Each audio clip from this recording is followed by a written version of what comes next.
So all the stuff in here, with the exception of 2 plants, I've got a strawberry plant that's old, and then I've got a tomato plant that's a little bit older. But everything else was planted on October 24th. Today is November 27th. So we're talking a month and 3 days from dry seed, and we have all of this beautiful lush development. I mean, it's just, oh, I love it. We got beans and squashes going to town. We've got some cilantro. He's just kicking it. Here's another bean. Tomatoes, baby. So excited for my tomatoes. And then I've got some spinach or something. I don't know. I didn't really label it anything when I first planted it. I really should have, and I'm doing that now, but I was too excited to be bothered with silly things like labels. This is my pride and joy. Look at this beautiful tomato plant. I just love this guy. He's a little bit older. He's one of the ones I told you about. He's probably right around 2 months old. I didn't write down when I planted him, but that was before this system was actually established. He's a transplant. And then this strawberry plant is the other older one, and it's doing horribly, but it was doing horribly beforehand. That's because it's got a little bit of root rot. I put it in here just as like a filter buffer before all these other plants were old enough to actually start taking care of it. Got some more squashes of some variety back here, or maybe they're cucumbers. I'll find out when they flower for sure. We've got a pea back here. He's just loving it. And then I've got some root vegetables down below here, just started in some buckets. These are self-watering containers, but they're not completely effective, so I do have to spray them a little bit. The reason I'm using these for my root vegetables is root vegetables don't tend to like aquaponics very much. It's a little bit too wet for them. So here I've got some carrots. I've got a perennial onion. It's called a Welsh onion. I'm super excited about this guy.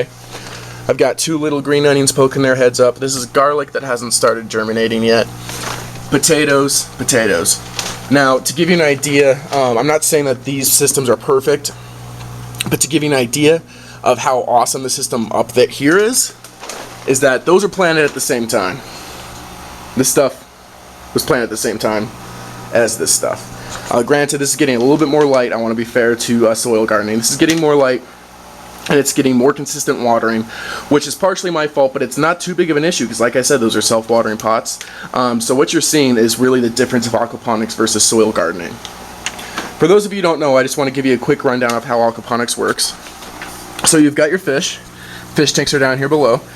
They poo, they breathe, they pee, and they excrete ammonia. That's the main excrement that they have. 2 different types of bacteria will take charge of that. You have one that converts ammonia into nitrates, and then one that converts the nitrates into nitrites. Or no, I had that backwards. Nitrates. And then the plants filter out the nitrates and give clean water back to the fish. So what you're doing is basically making Mother Nature your bitch. You're creating an ecosystem where you can harvest everything from it.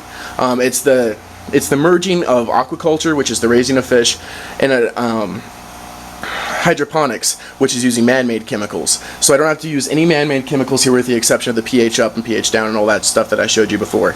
The actual nuts and bolts of it, the nitrates, which is the plant food, is coming from fish poo. And so I get to eat the plants, I get to eat the fish, and it's going to be awesome. A couple of things I'm planning on doing. At the window here, you can see I have this little reflector, and what that does is just helps bounce some of the light back onto the plants. I'm going to build a bigger one. You can't see it because it's nighttime now, but I'm going to build a bigger one outside to help reflect more light into here. And then I'm also going to put in a little home brewing kit, help boost up the CO2 in this bad boy, and I get these plants really fucking cooking. I want to see some great growth, so I'm going to give them everything that I have in my power to give them to see the best growth that I can. Anyways, yeah, this is Joe the Grow Guy showing you Joetopia, baby. Hope you dig it. Have a good day.